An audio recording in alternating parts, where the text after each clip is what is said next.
Hey guys, welcome to another Blu-ray collection overview video where today I'll be showing off Sarah and I's 88 Films collection.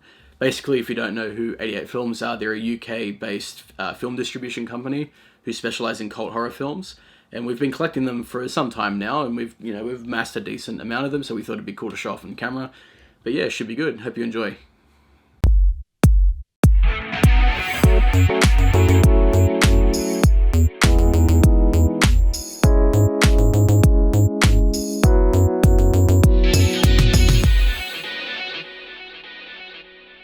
So if you're at all familiar with 88 Films, you'll know that their releases are sort of split up into different Blu-ray lines, I guess you could call them. For example, there's the Slasher Classics collection, the Italian collection, and I think there's one called like the Vault. But there's a couple, and basically I've sectioned off our Blu-rays into each of those lines, and I'll be showing you one line at a time. I should also say as well, with 88 Films, they are a cult horror label, as I mentioned before, so I will preface this by saying that these films aren't going to be for everyone. They are for a very niche crowd, some of them. Not as much as others. Some of them are a lot more accessible, and you'll see that a bit later. But I will mention that these aren't necessarily for everyone, but if you're a horror fan, they're definitely a label worth checking out because they've got some really cool ones in there that might be to your interest. The first film I'll be showing is Spine Number 1, which is Graduation Day. There are actually some creepy sequences in this, especially there's one sequence at the end. However, as with a lot of sort of cult horror films or, so bad it's good films, you might find yourself laughing rather than being scared at a lot of the scenes, but that doesn't really detract from the overall experience. So I think, if you're looking to open your mind to a lot of new slashers that you might not have seen, I would say this one might be worth it. That'll be a common thing that I'll be saying about a lot of them. You may as well take a chance on some of them if you're a diehard slasher fan. Although for the normal slasher, fan, if you're not really big into the genre, I would say maybe not the one to start off with. Next we have Splatter University, which is Spine Number 4. This one was actually not too bad. The rating on IMDb is very, very low. And obviously, anyone who's a fan of horror and is aware of the IMDb rating scale knows that generally the score is not very reflective of how good the movie is. I would say that this is a bit better than what the score would indicate. I think it's like a 3 point something. Very low budget horror film, same as Graduation Day. If you're a diehard, try it out. If not, maybe give it a miss. Spine Number 5, we have Slaughterhouse. This one was actually not too bad. This one has a very grimy aesthetic, but yeah, very visibly low budget, but overall not too bad if you're sort of into redneck horror. I guess if you could call it that. I don't know if that's if that's a nice term, but yeah, not too bad. Bit of a jump in spine numbers, but Spine Number 16 we have Scarecrows. Now this was one of the ones when I first got it, I was actually very excited to watch it, and it's not too bad. I liked the premise, and some of the sequences were pretty good, but overall some scenes were quite dragging, I would say. It felt like a little bit of a chore to get through, but the bits that I did enjoy, I really enjoyed, if that makes sense, so not too bad. Next we have Spine Number 27, and this is one of my favourite releases in the Slasher Classics Blu-ray line. This is Just Before Dawn. This came out in 1981, and now that I think about it, 1981 is such a great year for slasher films. I mean, you got this film, you've got The Prowler, Happy Birthday to Me, The Burning. I think even My Bloody Valentine came out in 1981. Yeah, it's a pretty good year. As far as this one goes, very highly recommended. Okay, Spine Number 30, we have The Toolbox Murders. I actually, many years ago, had watched the Tobe Hooper remake. I believe it came out in the early 2000s. I think he was the one who directed it, and it had Angela Bettis in it. Yeah, I hope I'm remembering that correctly. But I really wanted to watch the first one. This one was a little bit of a letdown. I would say, again, as is a common thing with some of the other ones, some aspects of the film were actually not too bad, but it did, just like with, I can't remember which film I said it was, but just like with Scarecrows, there are a lot of sequences that seem to drag, and I feel like that sort of detracted from the film overall. For the dedicated slasher fan only, I would say. Next we have Spine Number 31, which is The House on Sorority Row. But as far as the film goes, this is one of the better ones in the Slasher Classics, at least from the ones I've seen. I really enjoyed this, actually. Obviously, it's considered a classic, that's why it's part of the line. But I really enjoyed this one. I think there's an underwhelming remake that was out, but I never got around to watching that, and I probably won't. But this one, I would say, is highly recommended if you're a slasher fan, which, yeah, most of you probably are if you're watching this film, but I would highly recommend this. Another highlight from the 88 Films collection / classics line. This is spine number 35, and it is Alice, Sweet Alice. Sarah and I watched this semi-recently. I quite enjoyed it. It had some very disturbing sequences, which I thought were really well done. It sort of dips its toes into sort of psychological aspects of horror, I guess you could say. The ending, I didn't know what to make of it initially, as in I didn't know how I felt about it, but overall I would say it's quite an effective horror film, and this is, again, as I've said with House and Sorority Row, this is one I would highly recommend if you're just getting into the Slasher Classics collection, because this is a very good one. So the second last one I have to show from the Slasher Classics line is spine number 39, and that is Popcorn. And again, I actually quite liked this film. It was the first time watch for me when I had gotten this. One thing that sort of hooked me over straight away is that it's predominantly set inside a movie theater. Pretty much any horror film set in a movie theater, I'm guaranteed to like on some level. But this was quite a nice surprise. I sort of had slept on this for a while. I'd known about it for quite some time, but never got around to watching it. Very glad I did. The last slasher classic that I have to show is spine number 40, and that is Student Bodies.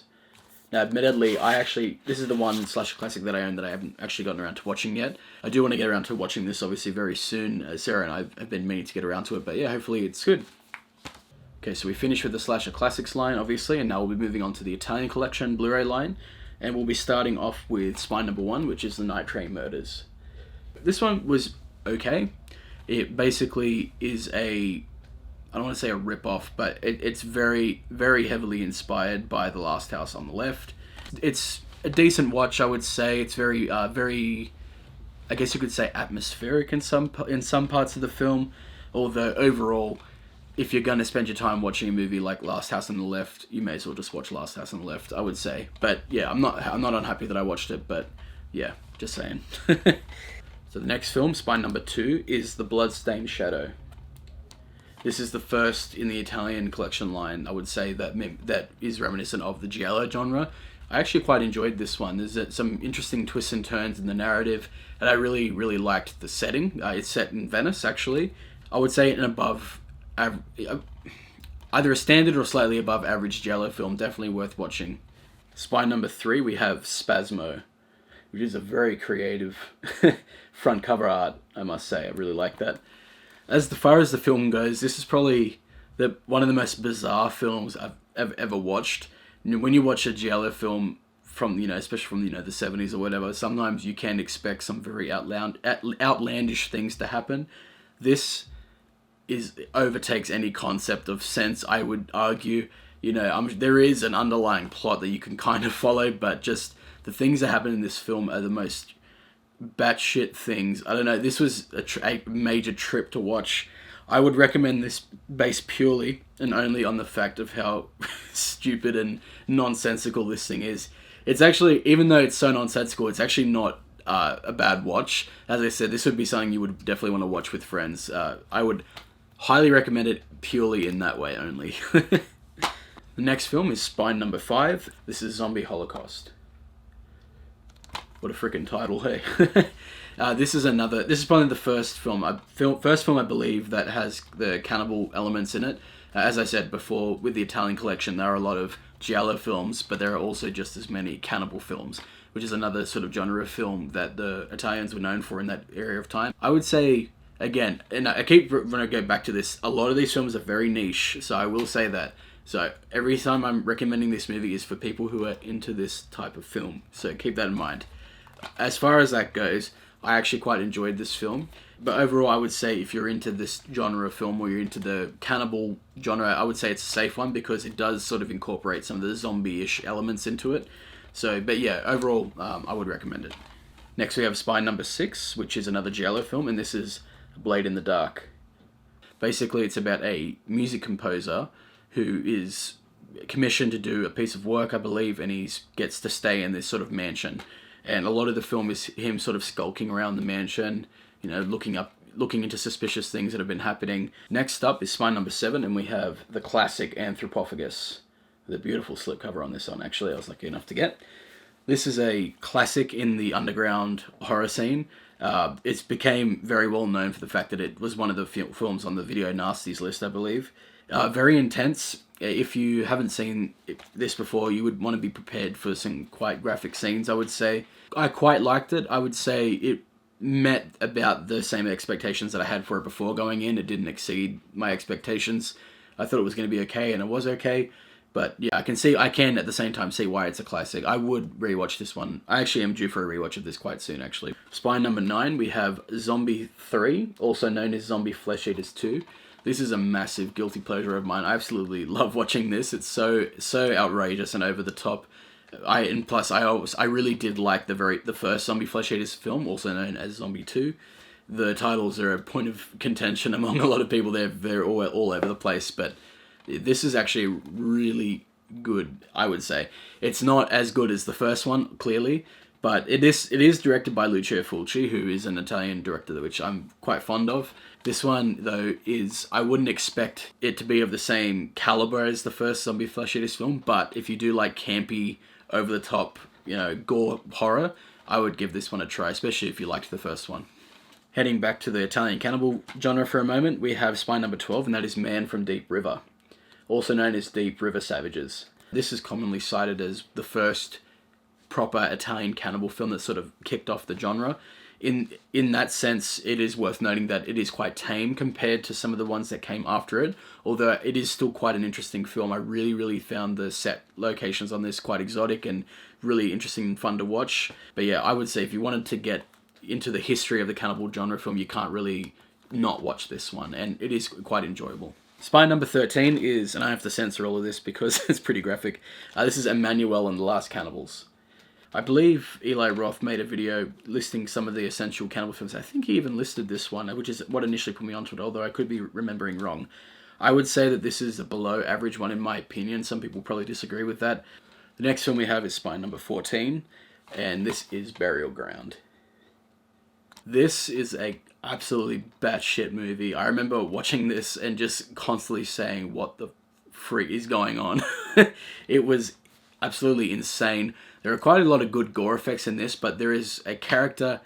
Okay, if you're not familiar with the film, there is a character in this who's supposed to be playing like a 9 or 10-year-old boy, but for whatever reason, I think it has to do with the fact that they didn't want to employ a child actor for the type of restrictions. Possibly, I'm just speculating, but I think that's what it was.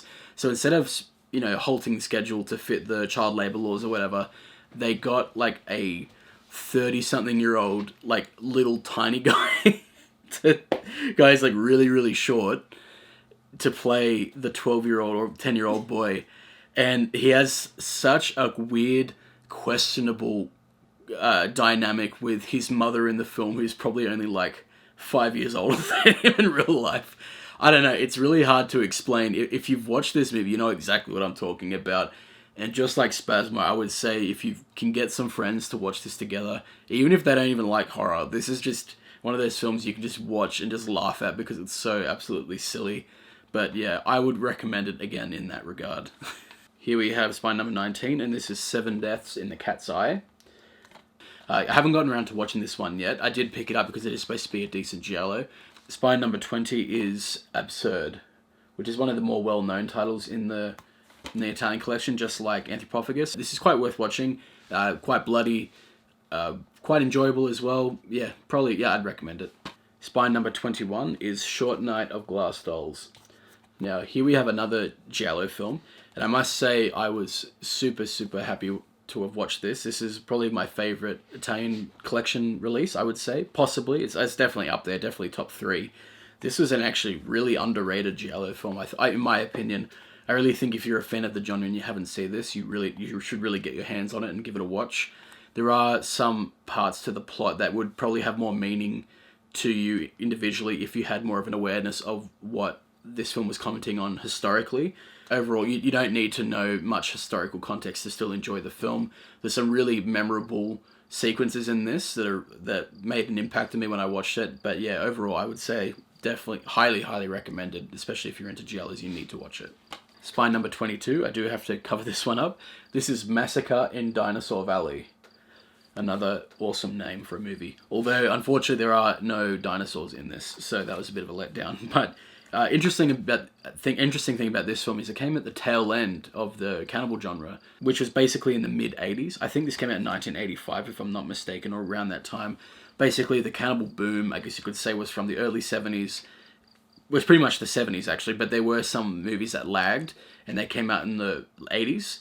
This was one of the last ones to sort of try and hit big with that market, and it's not the best example of a cannibal film. It's more outrageous than your standard one, which, I mean, they're all outrageous to some degree if we're being honest, but yeah, this is a bit of a strange one to be honest. It's got some comedic elements in it though as well from memory.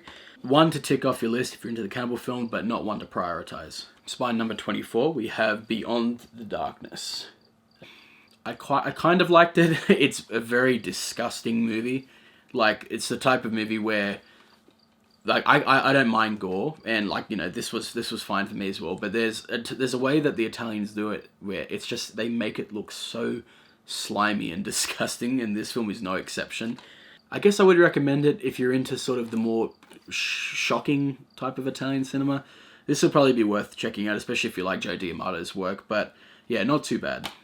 So next up is Spine number 33, and I will preface this with saying this is the only other film, apart from Seven Deaths in the Cat's Eye, that I haven't seen, that I have. This is The Long Hair of Death. Spine number 35, we have Zombie Creeping Flesh, also known as Virus, as you can see by the alternative cover art. This was unfortunately a bit of a disappointment for me. It's directed by Bruno Mattei, who, if you're familiar with him as a director, he's known for doing so bad it's good films, but also sometimes so bad it's just bad films, I guess you could say. Although I don't want to trash the man, but this one unfortunately was quite forgettable for me. Admittedly, I haven't watched this for about a year, so maybe I do need to revisit it at some point. But I do, just as I said, I definitely remember being a bit let down by this one, unfortunately. But yeah. Next movie is Spine number 43, and it came out in 1990. This is Two Evil Eyes. If you weren't too sure about the film, it's two stories put together. The first story is directed by Dario Argento, who is obviously the king of the giallo genre, or the most well-known giallo director at least. And the second part is directed by George Romero. I think that's the order of the way the films are done. But so yeah, two iconic directors they're collaborating together to put together a really seems to be an interesting premise. I had to watch it. Overall, I would say I was a little bit let down as far as how compelling the stories are, especially because of the caliber of the director who was, doing the films. I would say if you're trying to get through their filmography, it's not a terrible watch, but it's definitely not indicative of what that they're capable of doing, if that makes sense. Second last one we have is Spine number 46, and this is Rats, Night of Terror. Also directed by Bruno Mattei, who did Zombie Creeping Flesh. Although I will say, I did enjoy this one a lot more. This one was, as you can imagine, I mean, it's called Rats, Night of Terror. It is a so bad it's good film, in my opinion, although I'm sure there are a lot of people who probably won't find much enjoyment in this, although I did. The ending is so bizarre, and I believe Bruno Mattei is known for his wacky endings. This film is no exception. I don't know, do you remember the ending in this, Sarah? Yes. Yeah. Strange. Yeah, very strange. But yeah, recommended in a way, I guess. So the last film in the Italian collection that I have is Spine number 47, and that is Zombie Flesh Eaters 3. I found enjoyment in this movie. It doesn't have the charm of the first or even the second one. However, and it is noticeably worse, I guess you could say. No, it definitely is a worse movie than the first two. But again, you get the crazy characters, the silly gore, and if you can get past the dumbness of the movie, there is something to enjoy in this, although I would prioritize watching the first two before you do anything else. So the next Blu-ray line that I want to show is the Asia collection. So just to give some information as well, I only have 5 of these to show because they're actually really hard to get in Australia. I can't order them directly from 88 Films for whatever reason. I think it's got to do with zoning issues or something like that. I don't really know. But as such, I have to rely on Zavvi and eBay to get these, so I only have 5. First one is Black Magic, which I adore this cover art. I think it's amazing. This is the alternative cover art. I'll show the original one very soon. But these are very hard films to recommend. They're very specific. They would cater to very specific interests. I guess if you're just after some new types of Asian horror, I guess you could give these a try. But they are absolutely insane. They're crazy as far as what you're supposed to believe in the plot. It's very hard to explain, but I would say I would recommend it. some really intense sequences in this, but a lot of these, and you'll see with the other ones, they can be quite gross because some of the rituals that they undertake involve like dead bodies, dead flesh, all that sort of gross stuff, and yeah, you get to see all that on screen. Don't know if I mentioned it when I was showing off Black Magic, but these actually do have spine numbers as well. That one was spine number 2, in case I didn't say it. This is spine number 4, and this is House of Traps. So I haven't had this one for too long, and as such I haven't actually gotten around to watching it yet, but the reason I wanted to get it, and the reason I did get it, is because I watched the trailer, and it looks bizarre, but yeah, should be good. So spine number 5 is the first 88 Asian collection film that I got. This is Seeding of a Ghost. Can I show this? Yeah, I can show this. I watched again, as I do with all of these, I like to watch the trailer before I commit to buying the movie. This one is... I don't even know how to put it into words. This is probably the craziest movie in the Asia collection, and it would probably top out as one of the craziest films in all of the 88 films collection, at least in my experience. This is definitely up there. If you need to be convinced, just go watch the trailer of this, and honestly, that's what turned me on to buying it, because I just had to see it for myself. I quite enjoyed it, although, again, as I said, look, you can hear me say this all the time, but these are really hard films to recommend. Very niche interest, but I still wanted to talk about them because I still find them quite interesting. This film is disgusting, it's slimy, it's gooey, with some really, like, dark themes in it. I don't know, it's just an absolute, like, trip. Spine number 9 is The Oily Maniac. Now, unfortunately I haven't watched this one, but for this time I do have a good reason, and the reason is Sarah will not watch it with me, and I insist on watching this for the first time with a group of people. I may have to keep nagging her brothers to watch this with me. I don't know if it makes good group viewing material, but it just the idea of the film makes me think that it would be. I'll quickly read a section off the back. Lee plays a Hong Kong everyman who has been crippled and is down on his luck. That is, until he learns of a spell that can turn him into a transformative and transmorphing pile of ferocious but malevolent mush. Yes, he is the Oily Maniac. He's able to appear and reappear at will, making all the more tricky for his arch enemies to dilute his delirious brilliance. If that's not going to win anyone over, I don't know what will, but as of right now, no one's agreed to watch it with me, so I need to rethink my tactics, but yeah, I can't wait to watch this one, it should be fun. Spine number 10 is the last one I have to show. This is The Flying Guillotine. This is a treat. I watched this with my brother for the first time not that long ago, actually, and again, the plot is bizarre as usual. Basically, it's about this army in this certain province, and they're trying to develop a new war weapon, I guess you could call it, and they come up with the idea of the flying guillotine, which is as absurd as it sounds. Basically, they have this guillotine, this clamp thing that attaches to a chain, and they chuck it great distances, and it lands on people's heads, wraps it around, and yanks it off. And for somehow they built a whole movie out of that concept. It is a very fun watch, wacky, probably a decent one that you could watch with friends as well. Sorry about the slight camera shift there, we just ran out of batteries, so I had to recharge them. Now we'll be getting into, I'm just going to call them individual releases. I think some of them do fall under the Vault Blu-ray line. The first one that I have to show you is Creepshow 2. And I really like this artwork, and especially enjoy the artwork on this one, which is like in a comic book style. As far as the film goes, I do prefer the first Creepshow film, but I do think this is a decent follow-up. I would definitely recommend it, especially if you like, just anthology horror films. But if you've seen the first Creepshow, definitely watch the second one. Highly enjoyable, and definitely recommend it if you like this type of film. Here's an example of what I was talking about with the Vault line. First I'll show the movie. This is Street Trash.